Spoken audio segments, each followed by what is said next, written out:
A pleasant day to you, my beloved learners. In this module, you are able to gain more insights about English language, specifically simple and compound sentences. Every day in our lives, we use simple and compound sentences. So what are the difference between simple and compound sentences? Paano natin malalaman kung ano ang kaibahan ng simple at saka compound sentences?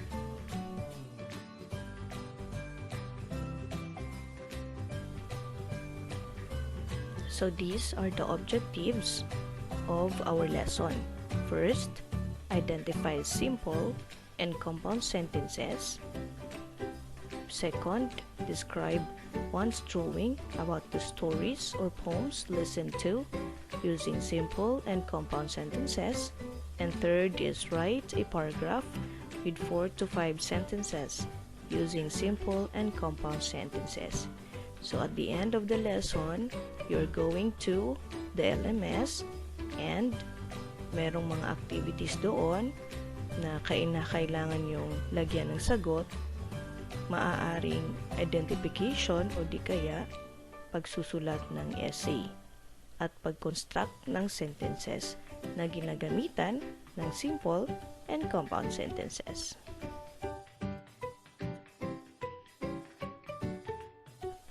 Okay, so now this time, let's have a review first. Can you still remember this lesson? It was about the sentence. Okay, so for example, this one, Girlie washes the dishes. How do you call this one? This is an example of a sentence.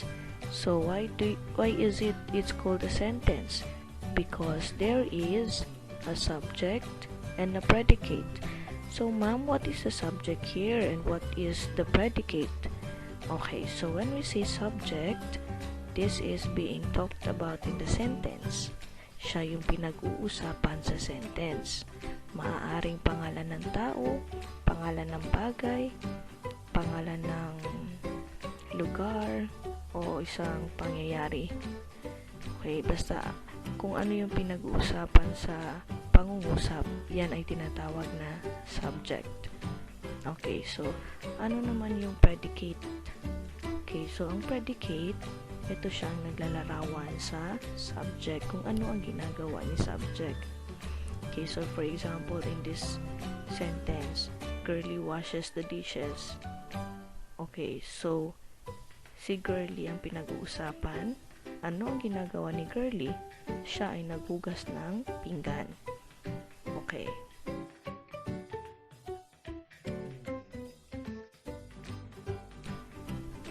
So, meaning to say that the subject is Girlie and the predicate is washes the dishes. Okay?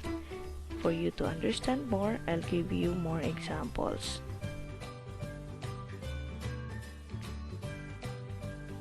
Okay, so how about in this sentence, my father harvests rice. What is the subject and the predicate in the sentence?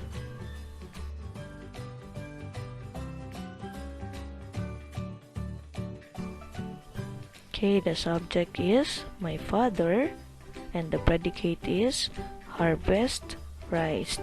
Meaning to say that the subject, the father, is being talked about in the sentence. Siya yung pinag-uusapan sa sentence, habang ang harvest rice, ito ang kanyang ginawa. So, what did the father do?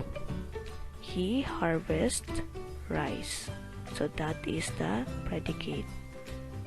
Okay, so let's have another example.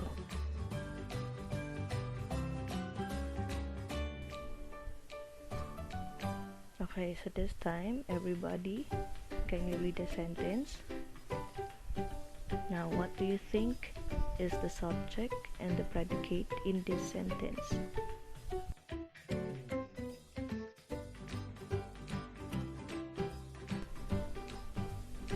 The correct answer is the subject, the pupils. And how about the predicate? Clean their mess after class. So, ano yung pinag-uusapan dito sa pangungusap? ang mga bata, the pupils. So this is the subject. Ano ang ginagawa ng mga bata? Naglilinis ng kanilang kalat sa loob ng paaralan. After class pala. Pagkatapos ng klase.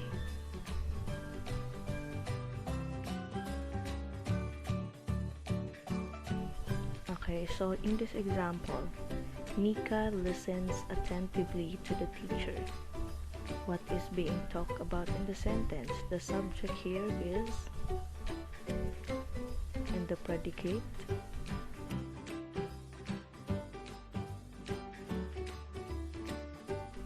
Okay, very good. The subject is Nika, and the predicate is listens attentively to the teacher.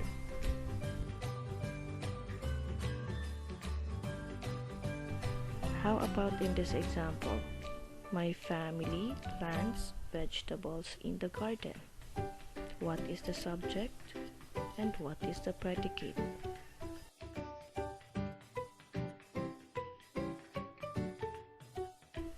The correct answer is the subject, my family, good, and the predicate, plants vegetables in the garden. See, that is just very easy.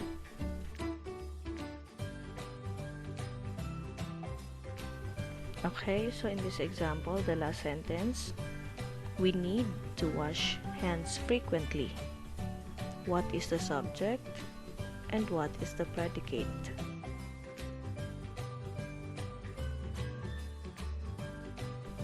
Okay, so the correct answer is the subject, we, and the predicate need to wash hands frequently. Very good.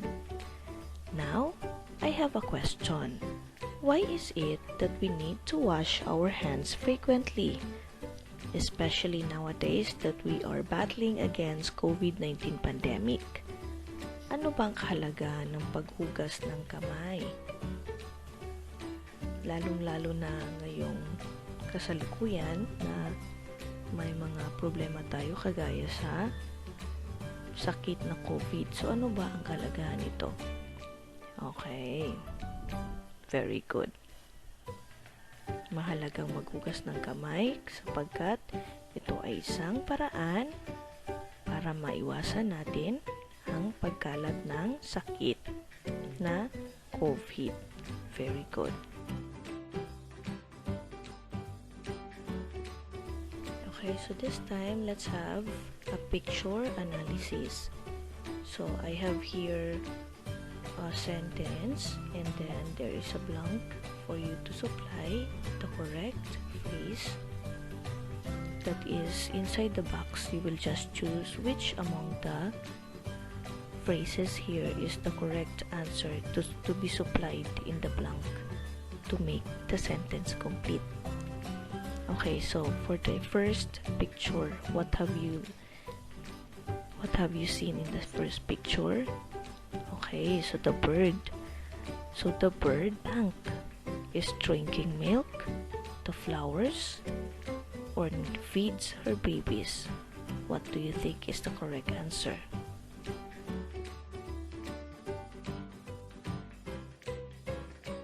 The correct answer is very good. The bird feeds her babies.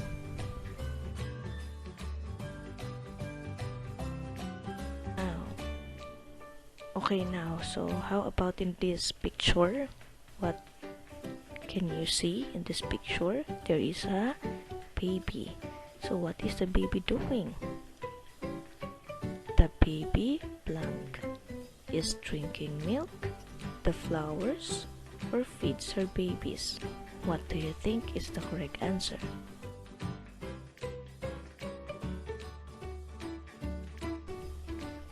Okay, so the correct answer is the baby is drinking milk. Very good.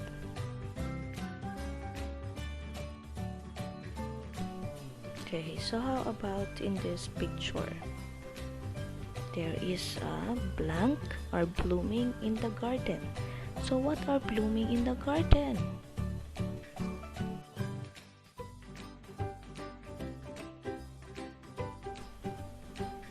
The flowers. So the flowers are blooming in the garden. Okay, so this time, I want you to combine the two simple sentences. Okay, may nakita tayong dalawang pangusap dito, di ba? Pero, paano natin ito pagdugtungin? Gagamitan natin ng conjunctions. Okay, what are the conjunctions? You will answer and, or, but, or so to form a compound sentence. So, pagdugtungin natin ang dalawang pangungusap, mamimili lamang kayo sa apat na conjunctions na nandiyan. And ba, or, but, or so. Ano yung ibig sabihin ng and? Diba ang and? Ito ay idudugtong natin sa dalawang pangungusap na magkasabay na ginawa. Yung or, maaari. Yung but, pero. Or di kaya yung so, ibig sabihin, parang resulta siya ba? Anong naging resulta sa unang pangungusap ay gagamitan natin ng so. Just like in this sample, everybody can read. Zia studied her lessons. She got high scores. What do you think is the correct conjunction to connect these two sentences to form a compound? Compound kapag may dalawang sentence na pinagdugtong. Ang tawag natin ay compound. Okay? Si Zia ay nag-aral ng mabuti, kaya nakakuha siya ng malaking marka. Ano ang conjunction na dapat nating ilagay dyan para pagdugtungin ang dalawang pangungusap? Okay, so naging resulta. Kung resulta, anong gagamitin? So, si Zia ay nag-aral ng mabuti, kaya nakakuha siya ng malaking marka. Zia studied her lessons, so she got high scores. Very good. Okay, so this time, I want you to combine the following sentences into one by using these conjunctions. What are these conjunctions? You're going to connect these two sentences by supplying and, or, but, or so. Kapag ang dalawang pangungusap ay pinagdugtong, ito ay tinatawag na compound sentence. Paano natin malalaman ulit na ito'y compound? Kapag merong conjunctions na and, or, but, or so. And what do you think is the correct conjunction to be used in the sentence? The correct conjunction is and. Everybody, kindly read the correct answer. The kids cleaned the yard and they enjoyed doing it. How about in this last picture? Everybody, kindly read the sentences. I am hungry. I have nothing to eat. Nagugutom ako pero wala akong makain. Ano yung pero sa English? Nagugutom ka pero wala kang makain.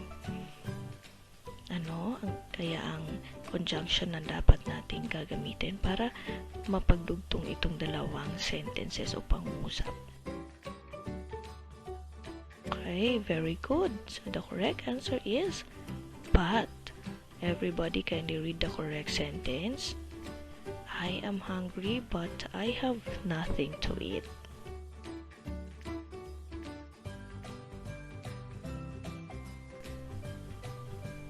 Okay, so this time, malalaman natin kung ano ang kaibahan ng dalawang sentence. We are going to compare what are the difference between simple and compound. When we say simple, it contains one complete thought with a single subject and predicate. Ibig sabihin na may isang subject lamang at isang predicate lamang ang sentence, ang pangungusap. Just like in this example, okay, the children listen attentively. What is the subject?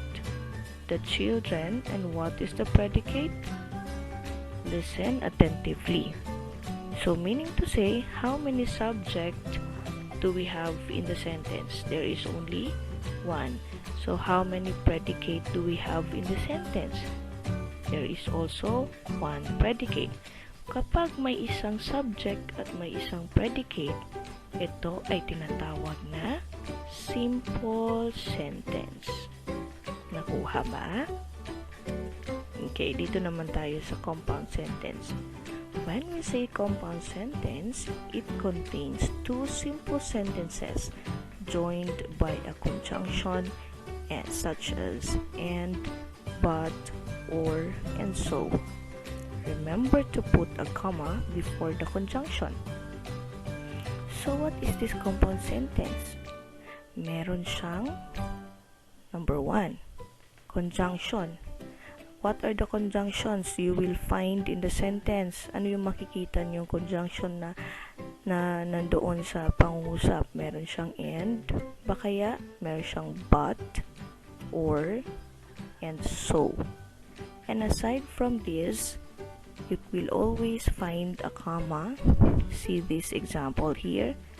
There is a comma before the conjunction but, and there is another one sentence. Okay, so how many sentences do we have in this example? There are 2 sentences. What is the first sentence? I want to play. Gusto kong maglaro. And then, it was separated by a comma. Meron siyang comma. At saka meron siyang conjunction na but. And then, gusto niyang maglaro. Pero, kailangan pa niyang gawin ang kanyang mga assignments o homework. Naintindihan? Okay, so ano yung mga kailangan niyong intindihin kapag simple yan siya na pangusap o compound? Palaging tandaan na ang simple mayroong isang subject at isang predicate. Habang ang compound meron siyang 2 sentences, merong comma, at saka merong conjunctions. Pero isa lamang kapag ito may and, but, or, and so. Naintindihan? Okay, very good. Simple lamang. Yun lamang ang mga bagay na kailangan nyong isipin.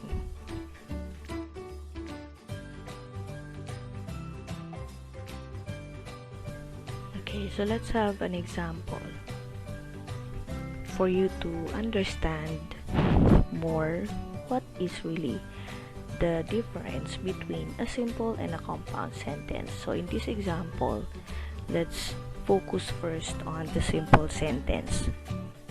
Okay, can you read sentence? The teacher prepares the lesson. So what is the subject here? The teacher. And what is the predicate here? Prepares the lesson. So, if there is only one subject and one predicate, we call that sentence as simple. How about in this compound sentence? Okay, everybody, can you read the sentence? Okay, so what did you notice in the sentence? There are 2 sentences. I like to eat, but I don't have money to buy the foods. Gusto kong kumain, pero wala akong pera na pambili ng pagkain. Okay, so that is a compound sentence. Did you understand now? Okay, so just very easy, no? So, kailangan nyo lang isipin kung ano ang kaibahan ng dalawa. Ang simple sentence, isang subject, isang predicate. Ang compound, dalawang sentences, comma, at merong conjunction.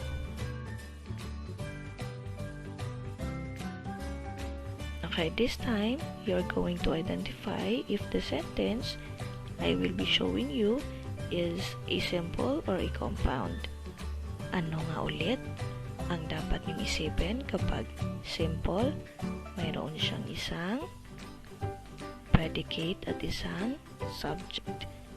Habang ang compound, mayroong dalawang sentences, mayroong comma, at saka mayroong conjunctions.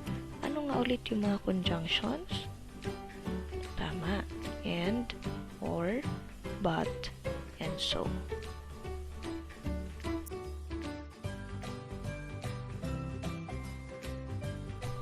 Okay, so in this example, Natalie sings a song is a simple sentence. Okay, so how about in this example?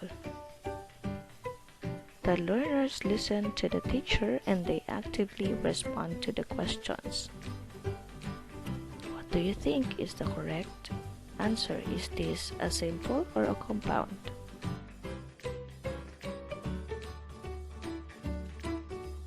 The correct answer is compound because there are two sentences and there is a conjunction and.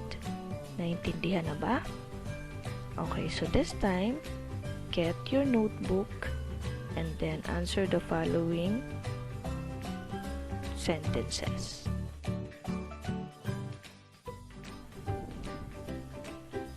Okay, so this time, kailangan ko siyang i-post.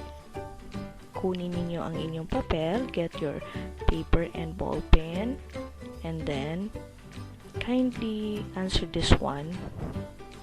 In your paper, I'll be giving you only 5 minutes to answer the following.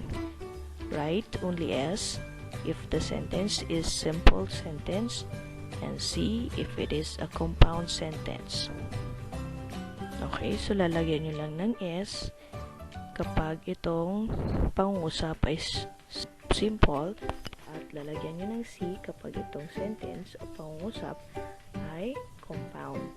Okay, so S lang at saka C. So 5 minutes, kaya? Okay, time starts now.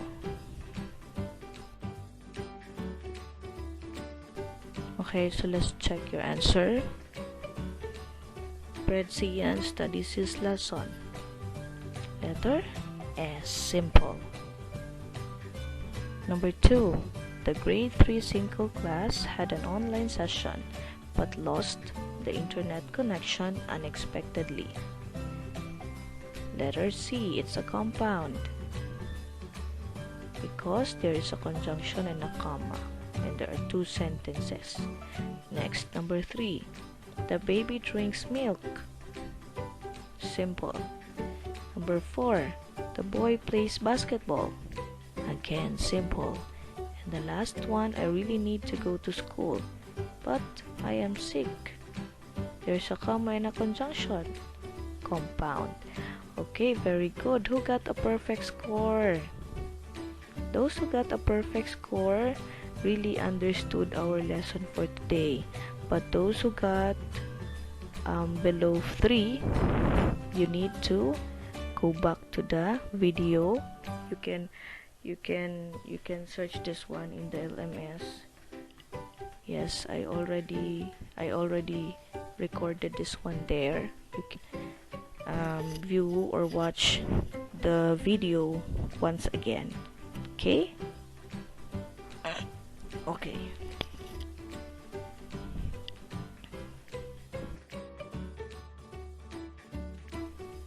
Okay, so if you don't have any other question, you can visit the site this afternoon and answer the activities provided in this lesson for 1 week.